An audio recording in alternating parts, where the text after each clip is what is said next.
Howdy, I'm Kyle McClinigan, and welcome to this week's episode of the Batt Signal. This upcoming Thursday and Friday, March 7th through the 8th, marks a special time for many Aggies, as nearly 7,000 will be receiving their Aggie Ring as part of the two-day Ring Day celebration.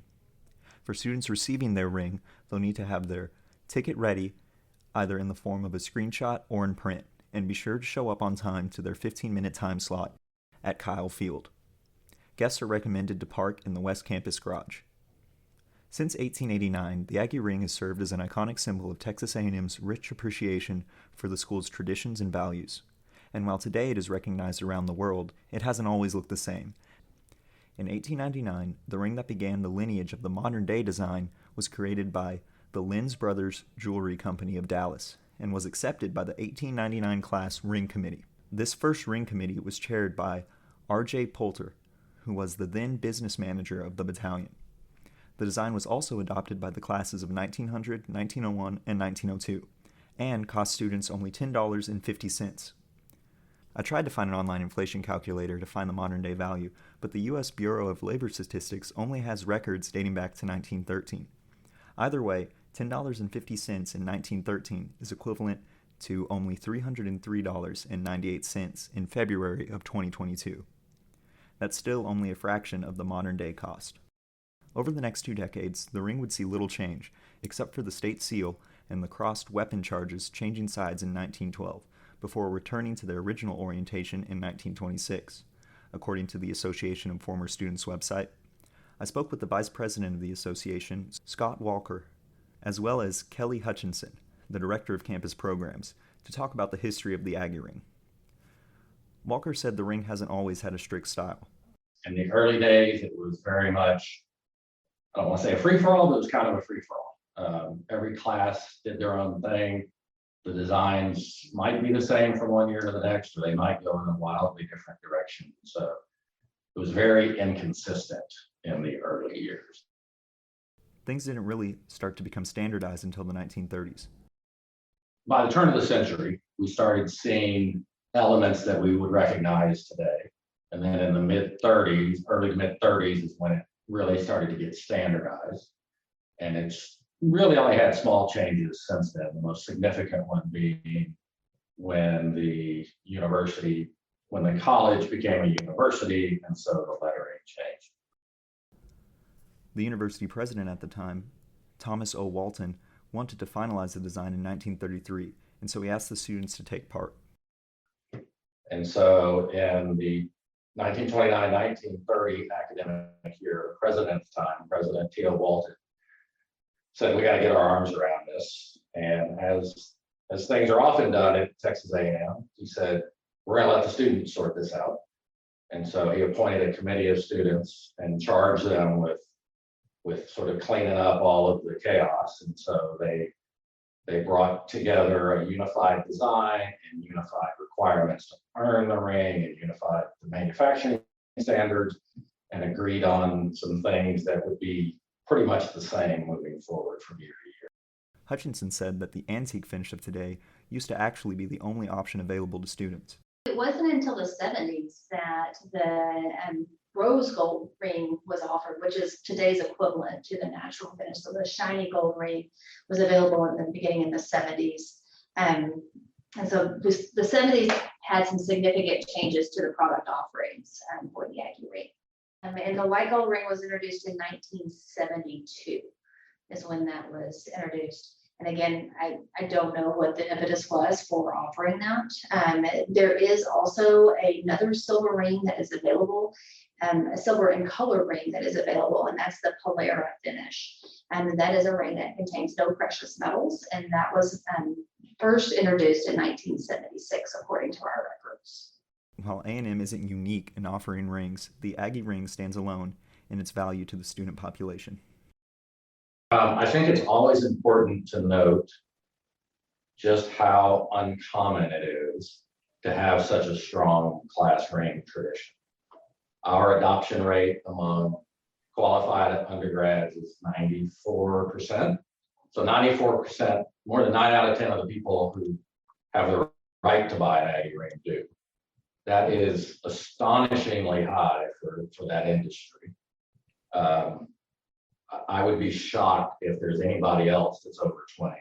I think 12% is the highest that I could cite from personal knowledge. So for 94% of the students who earn it to actually buy it, frankly, it's unheard of. And it's really a testament to the power of the ring and the power of the tradition and the power of the Aggie network. Hutchinson said she is glad the association is able to continue on the Aggie Ring's legacy. And I'll also add to that, I am just so incredibly proud of the time and focus that our team puts on maintaining the integrity of the ring. And part of the reason why it is worldwide, known worldwide, is because of that intentionality. And we make sure that the students that earn their ring are the ones that are wearing it. And so we're very proud of that. And I'm very thankful for the team that works so hard in making sure that our students have the strong ring tradition that they have today. To see photos of the Aggie Ring over the years, check out the full article on our website at thebat.com. Up next, I'm joined by our news editor, Michaela Rush, to discuss why some students might choose a different style ring.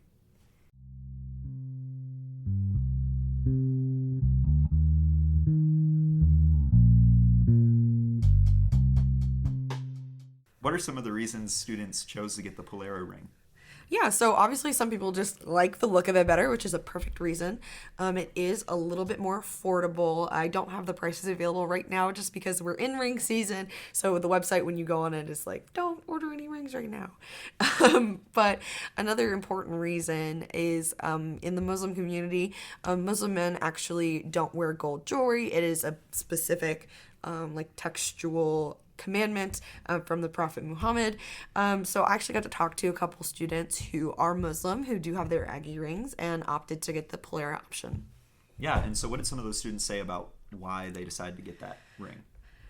So one student I talked to, industrial engineering senior Abdurrahman Aristu, he said, quote, "I'm really glad that A&M provides these silver alternatives. Not only is it adhering to the faith, but you also have the financial benefit. It's more affordable. I don't feel like any loss of an Aggie in any sense. There's nothing different. It's just the Aggie ring and it has significance, same as any other," end quote.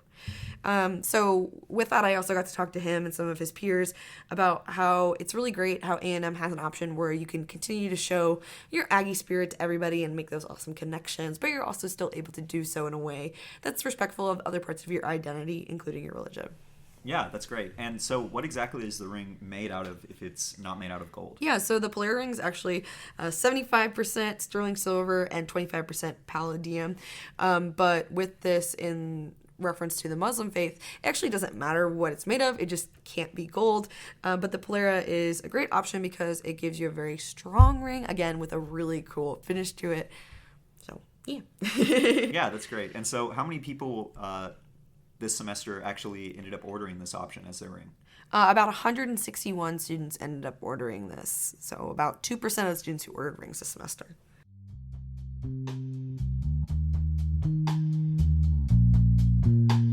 While the Aggie ring itself is an important Aggie tradition, receiving your ring also has its own tradition. Life and Arts editors Catherine Miller and Caroline Wilburn found that these traditions aren't always celebrated in the same way. The phrase "ring by spring" might ring wedding bells to some. Aggies take the expression to a different meaning. With less than 6 weeks to go until the last day of classes, students at Texas A&M with 90 or more hours are eligible to receive their piece of Aggie gold. Students celebrate receiving their rings in several ways, but a common celebration is the famous Aggie Ring dunk. Though most dunk their rings in stale beer, some, like telecommunication and media studies sophomore Avery Carey, christen their gold in other ways. Since I'm still underage, I'm having an ice cream party. My friends and I are dunking our rings in ice cream, Carey said. I'm excited to see my friends and family come together to celebrate. The Aggie Ring symbolizes a student's hard work and dedication over the course of 90 credit hours. For Aggie Network Student Ambassador and Industrial Distribution Junior Megan Tamplin, the ring holds a deeper meaning outside of the university. I've started looking for Aggie rings as networking opportunities outside of the university, Tamplin said. It means more in terms of networking for me and getting close with the Aggie network. As a student ambassador, Tamplin represents the Association of Former Students for the current student body. Ambassadors educate the student body about the impact of the association outside their time at A&M, Tamplin said. For others, receiving their Aggie ring is another way to celebrate A&M's history of tradition. Nursing junior Peyton Shamp said receiving her Aggie ring represents student unity. I love all of the traditions that A&M has, Shamp said. I feel like people here are all pretty united under the tradition and school spirit that we have.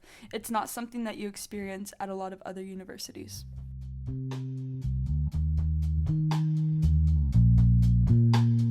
For our final segment, I'd like to welcome our former Life and Arts editor and current news editor, Michaela Rush, and our arts criticism writer, Ruben Hernandez, in the first of what I hope to be a returning pop culture segment called Calculated Culture. Howdy, I'm Michaela Rush. And I'm Ruben Hernandez. And welcome to Calculated Culture. So in this first pop culture segment of the Batt Signal, we're going to be talking a little bit about the Grammys, which just happened this past Sunday, the April 3rd. So lots of things we want to talk about here. Do you want to go ahead and just kind of pick our first topic, Ruben? Well, the first topic, to start off, I just want to say I didn't watch the Grammys because it's a Sunday night and I was super busy. But thanks to Twitter, I was well informed the next day, and also while just like doing my work, just doing whatever with Twitter. But the first thing I think we have to address, and probably the most important and the most what do you say, ironic, is the Grammy win of Louis C.K.'s comedy album. Oh my gosh. The best way for me to describe it is just a bruh moment. Like in my notes, I literally wrote bruh, period. Like It's and okay, like I don't really care if you thought his stuff was funny. I personally wasn't a big fan of his comedy like back in the day, but I was also like a child. I think it's like one of those things that's like you like it at first, and then as time you just know the character and you're like, oh, this is actually terrible. For sure. And the thing that's really interesting about this is, for anyone who doesn't know, Louis C.K. Has been pretty open and has admitted to sexual misconduct, including like sexual assault and rape, and still won a Grammy. And we're not talking about like allegations. We're talking about he has said the rumors are true On his album, apparently, according to like this tweet from Jen Kirkman, quote, "Remember when male comedians this week were like, Chris Rock got slapped, comedy's in danger. They never give a F word about those of us in comedy who are always in danger. They're silent tonight on Louis C.K. winning a Grammy for an album where he jokes about his assaults," unquote. I couldn't agree more on that statement. Yeah. And it's like also like it's not even funny, and not like we need to take it seriously, because of course we do, but like can you really not think of any jokes besides you being a bad person?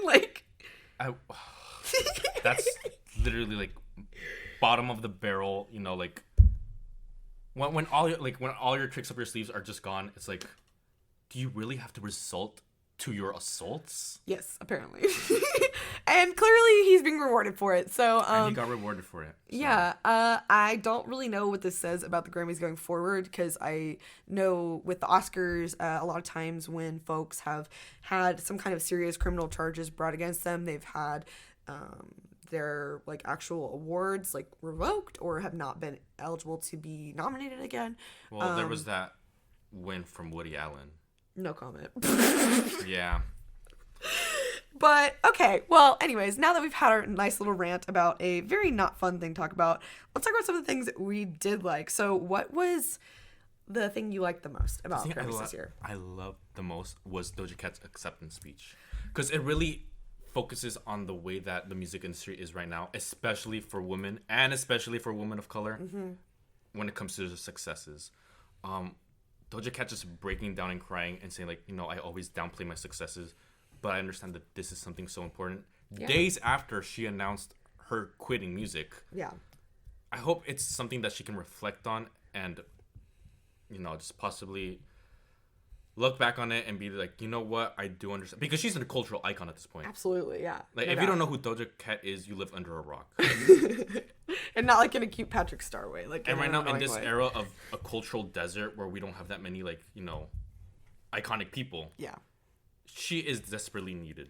Absolutely. And I think for me, part of the reason why that had me a little bit emotional too is because her, I don't want to say character, but the person she portrays in all of her songs is very confident, like very in your face, like this is what I want, I'm gonna come and take it, all that stuff. So it was really it's a moment of weakness, a vulnerability, like Yeah, all her but- armor falling down, be like, this is who I am. But I thought it was in a really like meaningful way, and Yeah. like her just kind of letting down the guard, the character of her public appearance, and just being like, I have been successful, but I have a hard time accepting that sometimes. And so I thought it was. I think it has to really do with nice the moment. legacy of just like women succeeding in like any form of media. Like, oh, I want, and they like flaunt about it. They're called like, you know, like, you're over the top. Like, there's someone way better than you. But when a man does it, it's like, you deserved it. This Yep. is your achievement. This is like, you're the peak. If I was a man, I'd be the man. Taylor Swift said it best. But yeah, no, I'm so happy that she won, and also that we got that great Congratulations, moment. Doja Cat. Yay, we love you.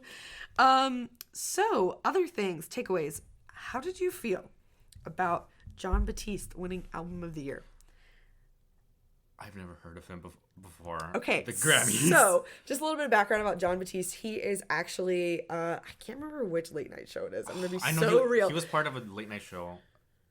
I don't know. I think it was like not Multimedia SNL, not editor SNL, searching not, for us. What's his name? It was Colbert. It's Colbert. Yeah. So Stephen Jon Colbert. Batiste. Yes. So Jon Batiste is the pianist for Colbert. He is extremely talented, really funny guy. Every time I've seen him on Colbert, I think he's just like such a genuine, sweet character. One, I did not know until the night of the awards that he was even nominated for the Album of the Year. Me neither. And two, I was really surprised that he won. Not so much in a bad way, because his music, too. yeah, like his music is phenomenal, and his effort and showmanship and just like raw talent, absolutely undeniable. But it's not a very Grammys move, because a lot of times I think of the Grammys as being very, A popularity contest. yeah, it's very political. But This was very like left field for the Grammys, yeah, which is good I think. because I think in this era of, I mean, I covered it in my recent article. You know, this era of music industry is just like nepotism babies. Yeah. Like, they go on TikTok and they make their moves and they get the award. Like, hooray! So this kind of like, you know, like I'm gonna refer to Ratatouille, how they say like anyone can cook, but a cook can come from anyone. Yes. It's kind of like that. Like You're so right. anyone can be an artist, but an artist can come from anyone. So it's kind of like Yeah. giving an award to these artists that aren't like, you know, really put on the spotlight. Yeah. These talented people who have like, you know, like this history of like their skills, their crafts, their, you know, technicality, and they're finally being awarded for it. Yeah. And honestly, if you guys haven't already watched the performance he did at the Grammys, just go watch it. It's so great. His energy is insane. I have to go watch Like, it. if you ever feel tired, I think you could honestly watch that video instead of like having coffee. Like, it would just get you so awake and excited, because he's just a great performer. But huge congratulations to him. However, if you would have asked me on Sunday morning who I thought would have won, I would have said, Who do you think would have won? I honestly thought Olivia had it in the bag. Me too. And part of that is because I do love that album. I think it's phenomenal, but also just like the cultural impact. Implication, yes. Yeah, because of course Evermore is on here. I'm a diehard Swiftie, but I was pretty sure that wasn't gonna win, just because between the Folklore and Evermore, like kind of part one, part two, Folklore is the much stronger album. But I really thought Olivia was gonna win. Because when you think album of the year, you think the album that defined the year. Yeah, and when I look back on this past year, you know, from Olivia was everywhere. literally everywhere, and I wasn't even mad about it. That was the thing, just because I think she is a really, also a great ambassador of like where the music industry could, well, where it is going, but where it could go, because she is able to bring a new sound to something that's really relatable without it feeling overproduced or disingenuous. Yeah, absolutely. But I don't really listen to her music, but if Alanis Morissette loves her, I love her. There you go. There you go. But yeah, no, that was definitely a big surprise for me. So another thing that was surprising to me, Lil Nas X did not win any awards. I was upset. Did he win awards last year? I don't remember off the top of my head. I don't know why. I think he won at least one. Well, okay, the main reason I'm surprised is because he got nominated for Best Video for Montero. Everyone knows the video. Everyone knows the video. Everyone knows that video, and not only does everyone know it just because it's, you know, shocking and exciting, but it's also like a great video. Yeah. And I just like, it's a phenomenal song. The video goes perfectly, and if you're talking about an artist being like true to themselves and authentic, like, you don't need to look for anything. Dare I say he's kind of like Prince? Kind of, yeah. He Not has saying a- that he's like the next prince. No, like character-wise, Absolutely, yeah. And just being very like without shame. He's shameless, basically. he's shameless. He's very high concept, in the like good way, because some artists are shameless and like. Louis C.K. Oh, I was thinking like, remember that photo of Noah Cyrus and I don't know What's what his talking name? about. I know what you're The- talking about. It doesn't even matter. It doesn't even matter because it's Yeah. so stupid. But anyways, yeah, I was really surprised by that, but I don't know. That was probably the most Grammys thing that happened. He really like does deserve his roses. a successful gay black man not winning an award. Sounds like the Grammys to me. Wait, speaking of, white relations and all that, the people who won the best reggae album, We're white people. they were white people. Yeah. See, why? That's my question. Like, especially when it's a music that's Genre it's so deeply originated rooted. from black people. Yeah. Made for black people. Well, let's be real. Most modern music originated from black people, No, but no, literally. Like I took we, a. we could have a whole There's a podcast about. whole it's a whole rabbit hole. No. I took a history of rock class last Oh semester. yes. Everything originates from black No, music. literally, like Everything. yeah. But again, I could spend like hours talking about that. But yeah, no, that was super. Cringy is the only word I can think of because it's just not appropriate. Like, why? It's not. It's, the best way to describe it is just like a deep, long sigh, just like a. So true. Like you're disappointed, but it's So kind of true. expected. Oh my gosh. Okay, so I think I've hit all the things I had to just really get off my chest. But is there anything else you want to talk about for the Grammys, either this year or going forward? I mean, the Grammys are basically unpredictable and just a popularity contest. And just like, if my artist wins, we love the Grammys. Thank you to the Academy. But if my artist loses, I'm burning the village. I'm putting, poison in the water well, and I'm accusing like 5 people in my community of being witches. Literally, no. Me, like, in the olden days when Taylor was racking up I was like, I love the Grammys. Grammys are great. And then when they didn't even, like, nominate any for Reputation stuff, I She was got like, snubbed. You're dead to me. You are dead to me. Yeah. So... She got robbed. She got snubbed. She got shot. Robbery. So, definitely tweet at us, and let us know what you guys thought about the Grammys. My Twitter is Michaela for Batt. And then what's yours is Batt and Muse. there you go. So, definitely. And that's Batt with 2 T's, because I know some people are going to get confused. But yeah, thank you guys for tuning in for our first segment of Calculated Culture. Thank you guys. Thank you so much for listening. Yay!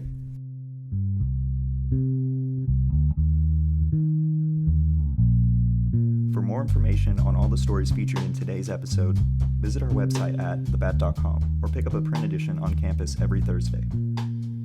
This week's contributors are myself, Michaela Rush, Catherine Miller, Caroline Wilburn, and Ruben Hernandez.